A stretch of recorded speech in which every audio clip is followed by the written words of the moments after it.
pemirsa dimanapun Anda berada, senang sekali bertemu dengan saya Putri Alivia Fitra dalam acara Dialog Spesial Tegar TV.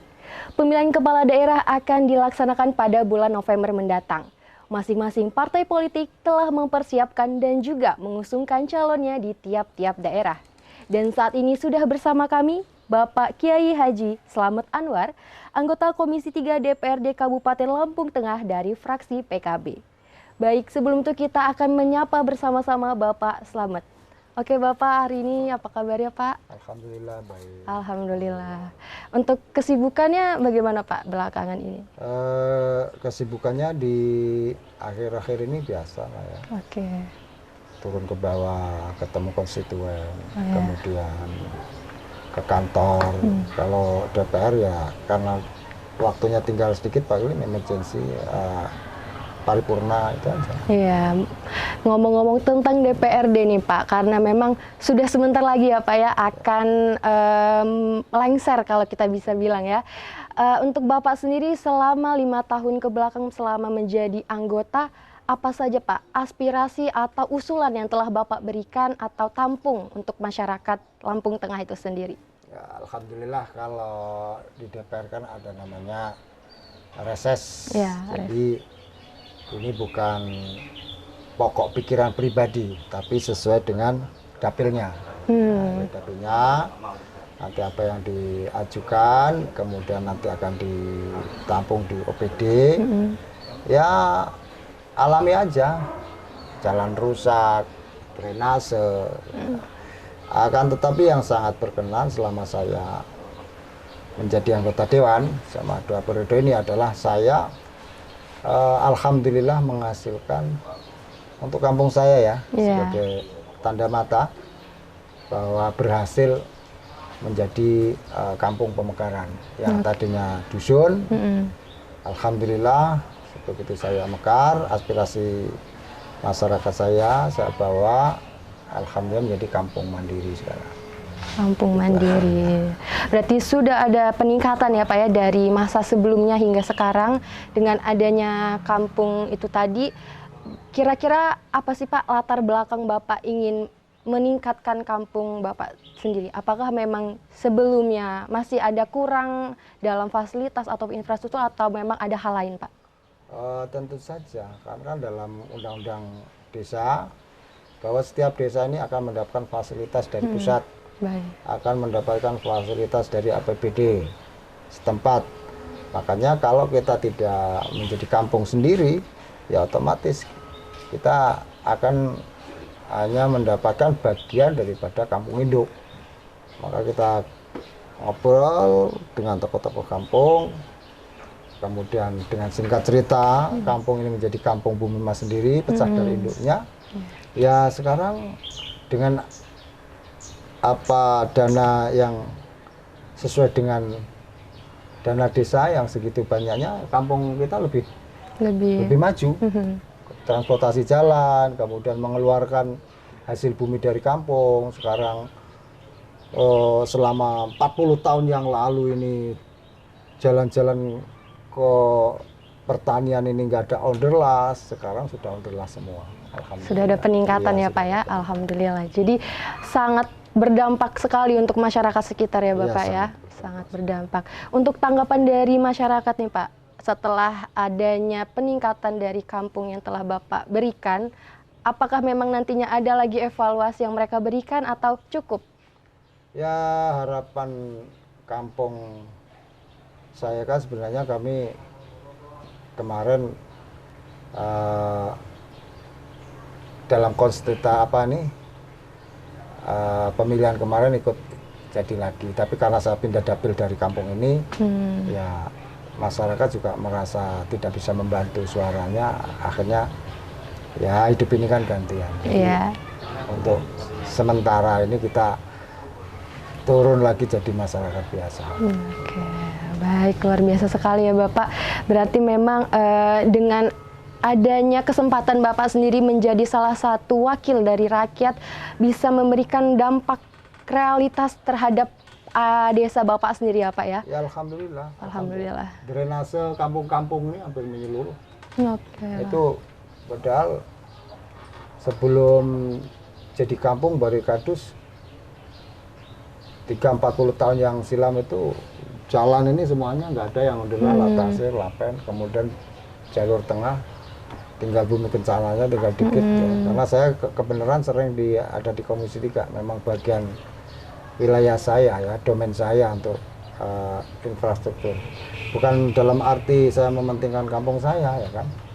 Tapi memang kan berbagi nanti di poker di reses itu. Ini dari 12 kursi Pak Slamet bawa yang mana, kemudian si A yang mana, B yang mana. Nah, ya saya otomatis lah manusiawi ya. Saya memikirkan tanah kelahiran saya, kemudian dari mana saya dibesarkan gitu.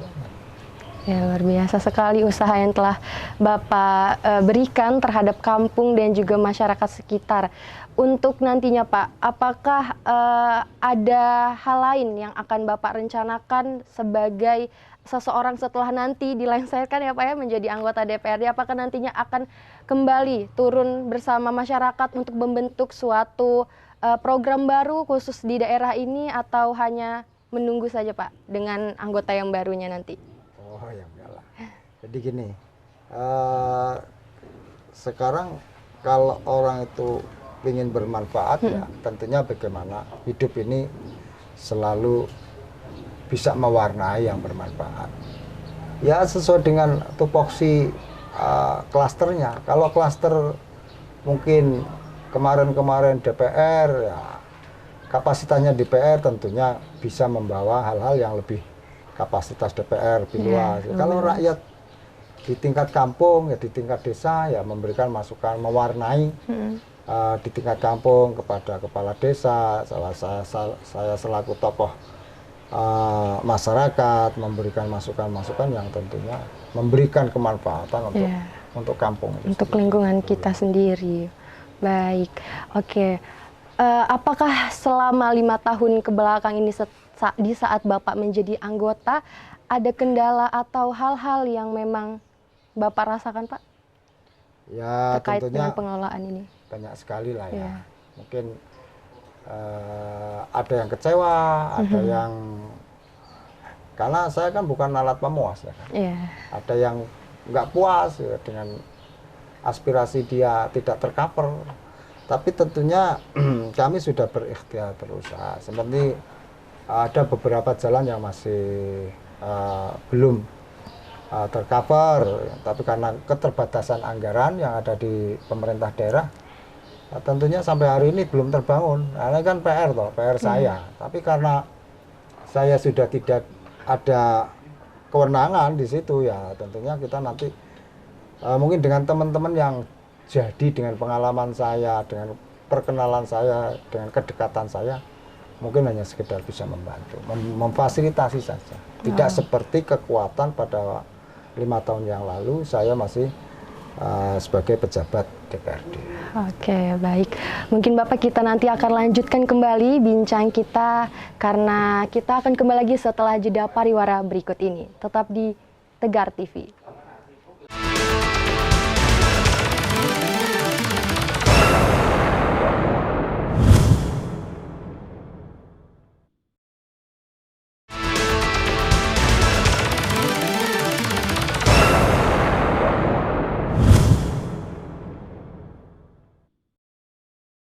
Baik, kembali lagi bersama saya Putri Alivia dalam dialog spesial Tegar TV. Kita akan melanjutkan talk show dan juga ngobrol kita bareng salah satu politisi juga yang ada di Kabupaten Lampung Tengah dengan Pak Slamet kembali. Oke Bapak, tadi kita sudah membahas tentang bagaimana Bapak melakukan aspirasi terhadap masyarakat di sekitar Bapak. Sekarang saya ingin menanyakan terkait dengan pilkada nih Bapak. Sejauh ini pilkada sudah di depan mata ya Pak ya, dan kita sudah ketahui bahwa banyak partai politik dan juga banyak daerah dan parpolnya menyiapkan calon-calon kepala daerahnya masing-masing. Untuk Bapak sendiri berasal dari partai PKB, apakah di PKB sendiri saat ini sudah mulai mempersiapkan Pak calon-calon di Kabupaten Lampung Tengah? Saya selaku Ketua Dewan Suro PKB Lampung Tengah, biasanya jelas tuh di tupoksi kerja saya biasanya saya untuk menentukan siapa yang akan menjadi bakal calon pemerintah daerah, baik wakil bupati atau bupatinya, saya diajak rapat biasanya.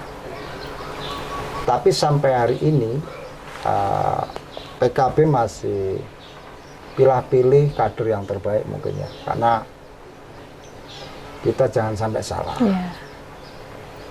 Untuk memimpin sejumlah 1.200.000 penduduk ini tidak sedikit. Betul. Ya kan? Mimpin keluarga yang anaknya 5-6 aja ada yang kadang-kadang sukses. Nah, ini 1.200.000 kurang lebihnya. Makanya dari PKB sampai saya ketemu sampean, saya belum ada surat untuk membicarakan hal itu. Mungkin masih mencari siapa yang paling cocok untuk dibawa dari PKB. Kita kan klasternya DPC. Ini kan wewenangnya nanti sudah ke ranahnya DPW ya. Jadi itu aja sementara jawaban untuk siapa yang akan dibawa, diusung oleh kader PKB ini. Sampai saat ini saya belum ada informasi. Kalau ketua DPC-nya ya sudah wakil bupati. Siapa tahu nanti memang beliau yang akan mewakili dari PKB selaku kader terbaik Partai Kebangkitan Bangsa. Baik, jadi memang belum ada kabar ya Pak ya sampai saat ini? Belum ada. Oke, kalau untuk Bapak sendiri, menurut Bapak tokoh yang berpengalaman yang mungkin cocok atau bisa mewakili di tahun ini Pak? Ya di tahun ini untuk yang kayaknya sudah booming ya, sudah booming dan sudah menurut saya SDM-nya sudah mumpuni, incumbent Bapak Bupati Musa Ahmad.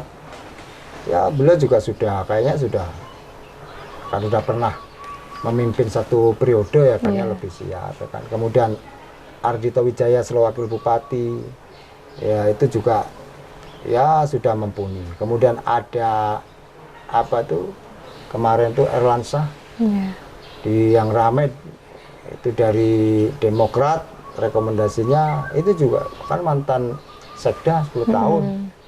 Nah, itu juga udah bagus. Nah, mungkin kalau memang ada orang yang punya inisiatif Pak Slamet, ya saya juga siap juga untuk memimpin Lampung Tengah. Kita belum ada yang tahu ya Pak ya, siapa tahu kan tapi Pak. Saya selaku anak bangsa ya akan saya apa yang diminta oleh daerah, saya siap untuk mewarnai, berbuat baik untuk pelayanan terhadap masyarakat. Dengan pengalaman saya sudah 2 periode di DPRD ya kayaknya bisa lah. Cuma yang jadi kendala sampai saat ini belum ada yang tanya ke saya. Masih menunggu ini ya Pak ya. Gitu. Oke, jadi memang masih ada beberapa yang belum ada kabar, dan untuk Bapak sendiri ada tokoh-tokoh yang memang berpengalaman ya Pak ya. Di Lampung Tengah banyak. Lampung Tengah banyak.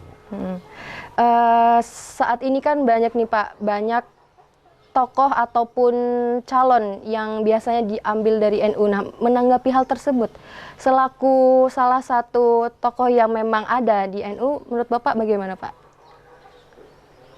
Di NU ini memang salah satu ormas yang paling besar ya, di Indonesia.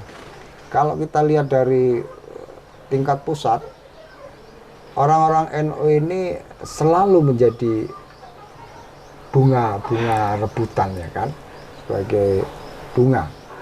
Nah, di Lampung Tengah sendiri sebenarnya ya banyak sekali, karena di KBNU ini kan ada orang-orang yang di secara struktural itu ketua PCNO, dia akan ngurusi jamiahnya, kemudian Rois Surya, ini bukan SDM sembarangan ya kan.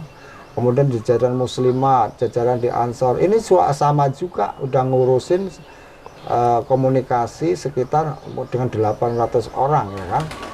Hanya butuh orang yang memang cerdas bagaimana memberikan solusi. Lah, di NU ini banyak persoalannya. NU ini kan bukan partai politik. Jadi kalau tidak dilamar oleh partai politik, ya untuk menjadi kandidat cabub atau cawabub ini ya susah. Harus ada kedekatan dengan partai politik, tidak secara langsung. Iya, betul. Jadi itu. Makanya biasanya nanti partai-partai politik ini punya tokoh bupatinya biasanya. Kemudian wakil bupatinya untuk merekrut klaster paling bawah, rumput bawah, biasanya dari NU-nya biasanya. Ya saya juga kalau memang ya mau juga, tapi ya ditunggu belum ada. Belum ada panggilan, Pak. Oke. Jadi biasanya memang di Kabupaten Lampung Tengah ini sendiri NU ini adalah salah satu ini juga ya Pak ya, hal yang menjadi dasar dengan adanya pemilihan calon-calon. Biasanya kalau saya pribadi melihatnya, kalau bupatinya itu pasti wakilnya dari NU gitu, kebanyakan seperti itu. Memang kita masih menunggu juga ya pemirsa, menunggu waktu yang nantinya akan segera dikabarkan juga dari masing-masing partai politik, khususnya di Kabupaten Lampung Tengah. Oke Pak, selanjutnya untuk calon-calon ini sendiri Pak, karena udah ada beberapa ya Pak yang sudah mulai mengeluarkan, bahkan sudah ada yang banyak kampanye. Nah untuk Bapak sendiri, apakah hal itu dapat menjadi acuan mereka untuk lebih cepat mendapatkan suara atau bagaimana Pak? Kita ini kan waktunya sangat singkat, paling sekitar antara 4 sampai 5 bulan kan. Kalau mulai dari Agustus, September, Oktober, November, ya 5 bulan. Makanya yang sekarang ini sudah ada kayak semacam ada tanda-tanda rekomendasi dari partai, karena belum waktunya ada belum waktu dari KPU untuk kampanye, ya sekarang nggak apa-apa mengenalkan diri. Nah, supaya masyarakat juga, ini juga menurut saya lebih baik ya. Biar masyarakat bisa memfilter, oh itu karakter pemimpinnya itu seperti itu. Kemudian bisa dicari rekam jejaknya. Kan cuman Lampung Tengah aja, putra-putra dari Lampung Tengah pasti tahu rekam jejaknya. Tinggal buka jret nama, karena kan terlihat secara otomatis. Nah inilah biar masyarakat bisa memilih yang akan membawa Lampung Tengah ke depan. Gitu. Oke, berarti dengan adanya beberapa calon yang mungkin belum dideklarasikan secara langsung tapi sudah mulai memperkenalkan diri, itu adalah contoh bahwa mereka memang sudah siap ya Pak ya untuk dapat mengikuti pilkada. Walaupun kita belum tahu juga nih apakah memang nanti atau kapan deklarasinya akan segera dilakukan oleh KPU. Baik Bapak, mungkin nanti kita lanjutkan lagi setelah jeda pariwara berikut ini, tetap di Dialog Spesial Tegar TV.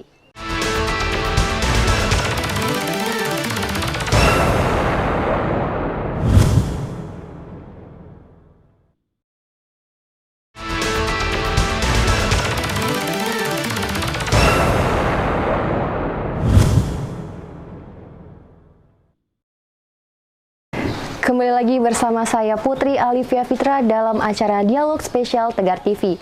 Masih bersama narasumber kita Bapak Kiai Haji Slamet yang nantinya kita akan kembali membahas tentang beberapa persiapan pilkada mendatang. Oke Bapak, baik, saya ingin menanyakan tentang NU Pak. Jadi saat ini kan sudah banyak gejolak adanya parpol dan juga banyak hal yang tadinya tidak difikirkan atau tidak pernah muncul bisa menjadi salah satu masalah dan berakibatkan terpecah belahkan nih Pak NU-nya. Menurut Bapak sendiri, bagaimana Pak agar netralitas itu tetap terjaga di tengah banyaknya politik yang saat ini sedang terjadi? Di NU ini ada kepengurusan yang jajaran tertinggi, namanya Rais Suryah. Rais Suryah ini yang punya wewenang hak veto. Ya. Makanya kalau jajaran Tanfidia atau yang lainnya, KPU-nya, banon-banonnya mulai main dukung-mendukung, ini biasanya akan dipanggil secara langsung oleh jajaran Rais Suryah. Akan tetapi memang tidak menutup kemungkinan karena calon-calon ini berbagai macam cara pendekatannya, ya NU juga fleksibel. Ya monggo kalau mau datang. Itu juga biasanya juga fasilitas itu dimanfaatkan oleh jamaah-jamaah NU, karena juga orang-orang juga udah paham. Biasanya datangnya ini kalau pada mau nyalon, mumpung dia pada mau datang, ya diterima, dia kan tamu. Ya biasanya kalau udah jadi ini kan pada lupa ya kan. Jadi ya kalau ada slogan kesempatan dalam kesempitan ya mungkin juga akan, tapi insya Allah NU ini sudah cerdas. Mau pilih yang mana, kemudian mana yang bisa betul-betul membawa amanah, ini biasanya menunggu komando dari jajaran kepengurusan Rais Surya. Harapan saya ya tokoh-tokoh NU-nya memang kalau toh itu ada dukungan ya silakan, tapi secara pribadi bukan secara kelembagaan. Karena agar apa ya, tidak terjadinya pecah belah itu ya Pak ya, kalau diutarakan secara kelembagaan. Pecah belahnya mungkin sebatas beda pilihan. Beda pilihan. Karena ini yang namanya beda pilihan sekarang itu juga apa yang saya katakan awal tadi. Sekarang ini calon ini kan cawapu juga berbagai macam cara, kayak caleg kemarin. Kita kondisikan ini ya ini NU ini, tapi sekarang ini calonnya ini bawa duitnya juga beda. Nah ini juga repot sekarang ini. Makanya harapan saya ya NU ini betul-betul bisa memilah dan memilih. Biasanya kalau kita ini kan ada grup namanya pasukan langit ya kan.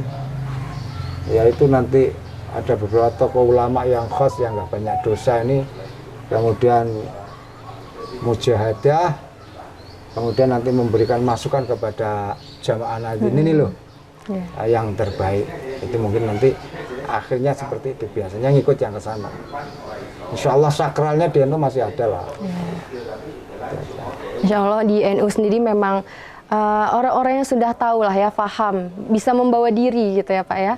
Oke baik, karena bisa dibilang Bapak ini menjadi dewan kurang lebih 5 tahun ya Pak ya, 10 tahun. Pastinya sudah banyak sekali pengalaman baru yang Bapak berikan selama 10 tahun mungkin. Tapi nantinya ketika sudah lepas menjadi anggota, apakah ada nih Pak tujuan atau rencana baru yang akan mengisi hobi ataupun minat Bapak setelah itu Pak? Saya dulu dari pengajar.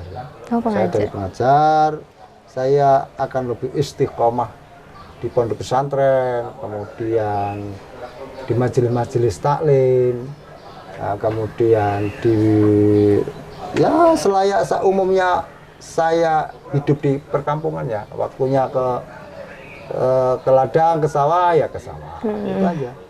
Akhirnya karena hidupnya sudah tidak tercampur dengan dunia persilatan politik, ya saya akan lebih menikmati, karena kalau di politik ini kan harus banyak lipstik, harus banyak apa ya yang kayak gitu. Pokoknya saya dengan pengalaman itu sudah cukup lah. Saya sudah cukup bangga, cukup eksperimen the best teacher. Pengalaman adalah guru terbaik saya. Jadi saya juga tidak kecil hati, karena dulu memang jauh lebih banyak hidup saya tidak di anggota DPRD sebelum itu ya kan. Maka insya Allah saya masih bisa menjaga diri dan bisa memberikan keseimbangan dalam hidup saya kembali ke habitatnya. Oke, menikmati kebiasaan awal sebagai seorang pengajar ya Bapak ya. Insya Allah bismillah istiqomah ya Pak ya. Amin. Semoga dengan setelah ini mungkin setelah banyaknya challenge baru ya 10 tahun kebelakang yang telah Bapak lakukan, tidak merubah juga nih tentang keinginan Bapak selanjutnya untuk dapat terus menjadi seorang pengajar dan pastinya memberikan dampak baik untuk para masyarakat sekitar. Baik Bapak, boleh Bapak untuk berikan closing statement kepada para pemirsa untuk dapat menutup talk show kita pada hari ini, Bapak, silakan. Bismillahirrahmanirrahim. Assalamualaikum warahmatullahi wabarakatuh. Hari ini kata terbaik bagi saya atau di penghujung jabatan saya adalah hidup terbaik adalah bagaimana hidup ini bisa dimanfaatkan oleh orang lain dan bermanfaat dimanapun, jadi apapun, selama kita ini umur dan waktunya untuk kemanfaatan orang lain, saya yakin kita akan merasa diri kita ini berharga. Terima kasih, itu aja. Assalamualaikum warahmatullahi wabarakatuh. Baik, Bapak, terima kasih banyak Pak Slamet atas waktunya. Mungkin itulah tadi pemirsa dialog kita bersama dengan Bapak Kyai Haji Slamet selaku anggota Komisi 3 DPRD Kabupaten Lampung Tengah dari fraksi PKB. Itulah tadi dialog yang dapat kita saksikan. Saya Putri Alifia Fitra, pamit undur diri. Terima kasih.